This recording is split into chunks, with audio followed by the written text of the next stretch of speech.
Eessa kee? Tiruudha naan jedhanii. Tiruudha siin jedhanii? Manni yaalamu? Rifeer naa godhanii. Rifeerii naa godhanii. Isa fudhadheen dhufe. Kottu ka'eessa waraqaan kee. Laalaa kajool. Dhukkuba tiruu qabda naan jedhanii. Riverii baadheen deemaa jetti laalaa wadhaa. Kottu. Kottu ka dhiiga Yesuus Kiristoosiin tiruun kee akka fayyu sii kadhanna. Dhiigi kee ol ka'eedhanii tiruu dhukkubsatta naan jedhanii etti. Keessa dabadha lasiin kadhadha laaf. Daqiiqa kana sii kadhadhu kanatti yoo amante Waaqayyoon nama namaan gara kee akka dhufa hafuurri du'aa akka sirraa qabu.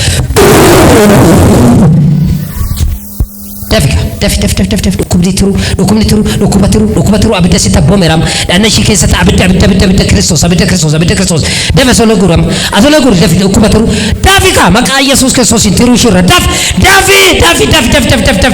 micoo kana umurii malee ajjeesuu kan barbaadu irratti murteeffattee kan jirtu laa ajjeesuudhaaf murteeffattee kan jirtu abiddi sitti galeera yaaddootti natte hinduutaa kan jettu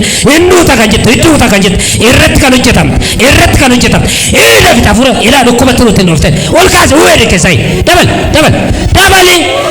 amma tiruu ishii gaddisten dabal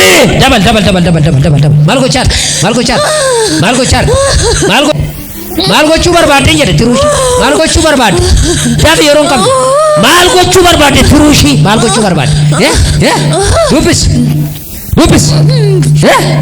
maal godhuu barbaadde eessa ishii irratti hojjetama lawala keessa bai Yesus Kristos itiin tokko abursa sule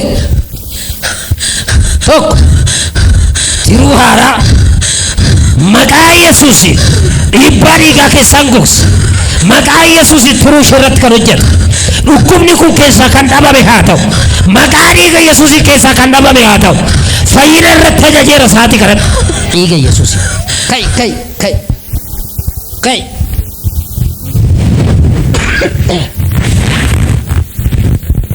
Asilaay maal gochuu hin dandeessu? Inni garaa koo ciisuu hin danda'u. Kana dura maal gochuu hin dandeessu? Ciisuu hin danda'u. Cinaacha immoo garaadha? Cinaacha nasiifasiin ciisuu hin danda'u garaadha duddaa malee. Lafa tuquu hin dandeessu?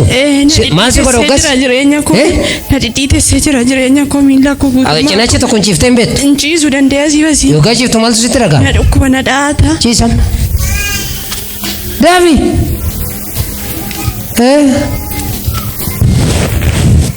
Garanattis garagar daabi laalam hamoo maal jettee dhagaa kooti hamman jiru dhugaa ta'i akkanumatti itti siifaafuuf bakka